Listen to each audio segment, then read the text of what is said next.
오늘 회차 주제는 이름값 있는 회사에서 오퍼가 왔을 때 뭘 봐야 하는지예요.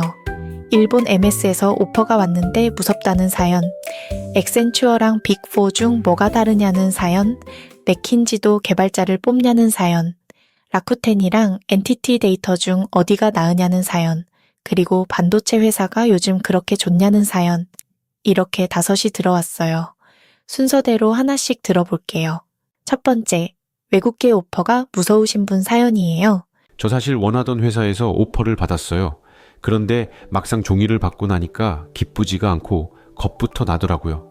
연봉 구조도 지금이랑 완전히 다르고 평가가 어떻게 돌아가는지도 모르겠고요. 제가 이걸 감당할 수 있는 사람일까? 그 생각만 계속 들어요. 오퍼 받고 나서 겁이 나는 건 사실 그만큼 신중하다는 뜻이기도 해요. 오퍼 받으면 다 좋아할 줄 알잖아요. 근데 막상 받으면 무섭거든요. 저도 미국계 회사로 옮길 때 그 종이 앞에서 한참 앉아 있었어요. 근데 그 무서움이 실력이 없어서가 아니더라고요. 몰라서 그런 거예요. 모르는 걸 하나씩 숫자로 바꿔놓으면 대부분 그냥 챙기면 되는 항목이었어요. 제일 먼저 놀라는 게 첫 해 통장이에요. 분명 연봉 숫자는 큰데 첫 해에 손에 쥐는 현금은 생각보다 얇게 느껴지거든요. 1년 차는 보너스가 없고 주식은 4년에 걸쳐서 나눠 들어와요. 총보수의 상당 부분이 주식이랑 시간에 묶여 있는 거예요. 그니까 오퍼 볼 때 기본급만 보지 말고 상여랑 주식이랑 수당까지 다 나눠서 총보수로 읽어야 해요. 그리고 하나 더, 나 혼자만 굴러 들어온 것 같은 기분이요. 그것도 안 그래도 돼요.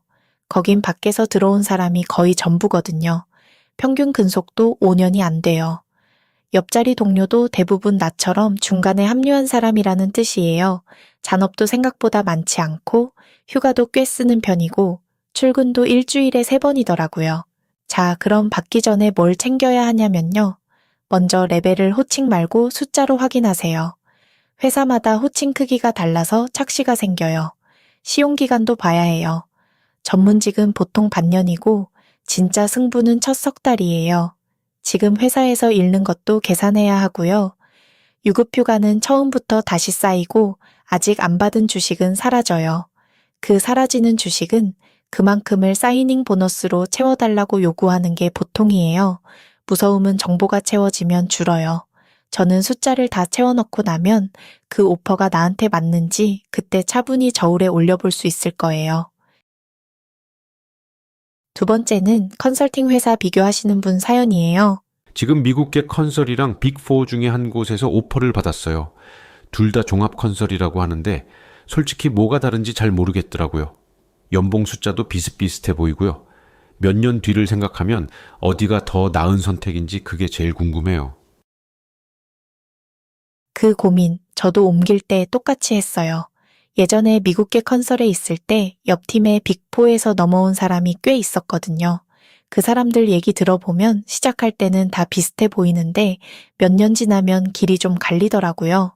먼저 출발선부터 보면 주니어 구간은 미국계 컨설 쪽이 조금 위에요. 화면 카드에 나온 애널리스트 시작 연봉을 보시면 미국계가 좀 더 높게 잡혀요. 빅4는 신졸 초임 기준으로 회사마다 조금씩 다르고요. 그래도 시작할 때 차이는 그렇게 크진 않아요. 재밌는 건 매니저로 올라가는 구간이에요. 두 진영 다 매니저가 되면 연봉 1,000만 엔을 넘어요. 카드에 있는 구간 보시면 두 쪽이 사실상 겹치거든요. 그러니까 매니저까지는 어느 쪽을 가도 도착하는 자리가 비슷하다는 거죠. 대신 미국계는 매니저부터 잔업대가 사라져요. 길이 진짜 갈리는 건 그 위에요. 미국계는 시니어 매니저 위에 매니징 디렉터라는 자리가 있어요. 카드 숫자 보시면 매니징 디렉터 구간이 꽤 높게 올라가죠. 빅4는 그 자리가 파트너인데 파트너 연봉은 지분을 가졌느냐에 따라 크게 달라져요.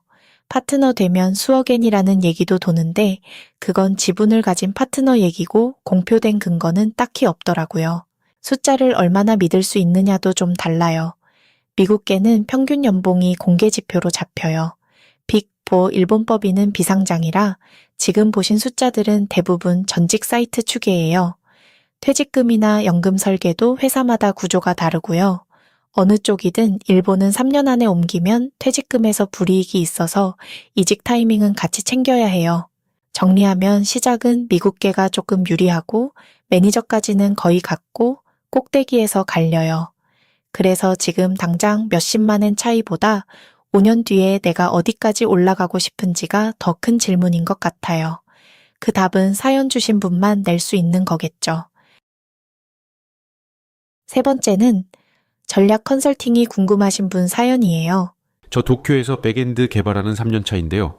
컨설팅 쪽 연봉이 높다는 얘기는 예전부터 들었어요. 근데 맥킨지나 BCG 같은 전략 컨설팅은 경영이나 기획하던 사람들 자리잖아요.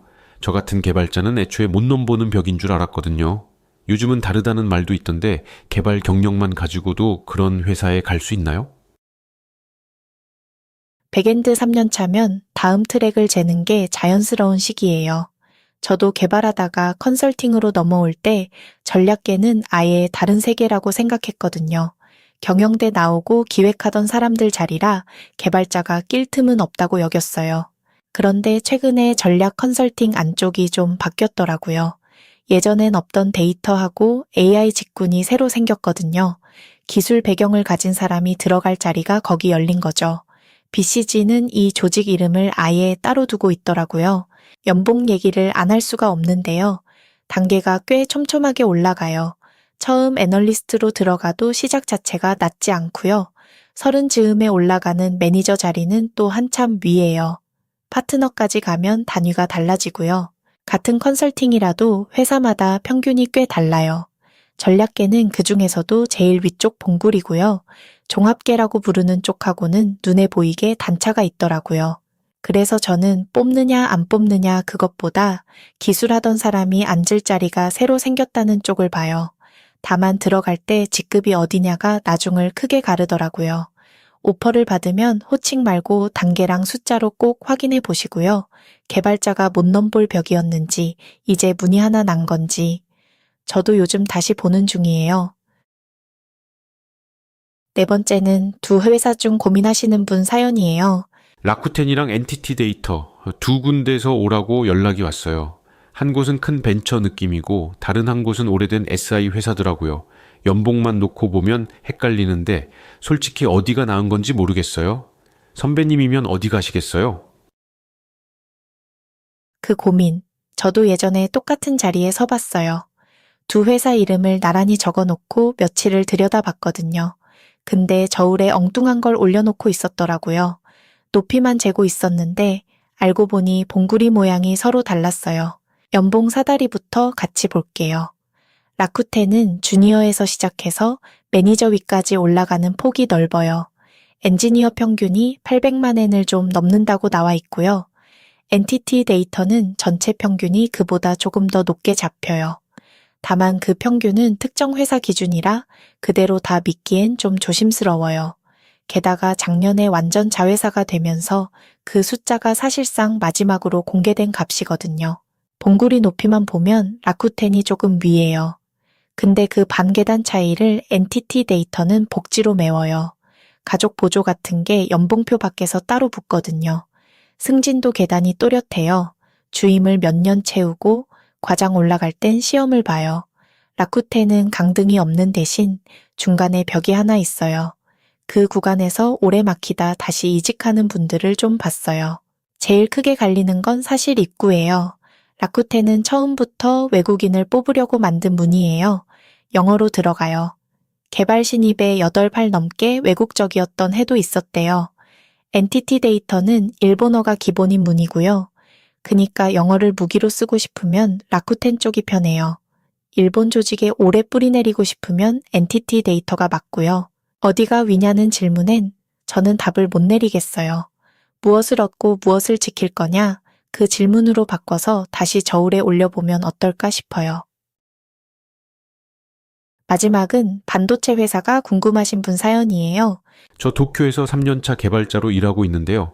요즘 주변에서 반도체 장비 회사가 그렇게 좋다는 말을 자주 들어요. 연봉도 높고 사람도 뽑는다던데 진짜 그런 건지 궁금해서 사연 보냅니다.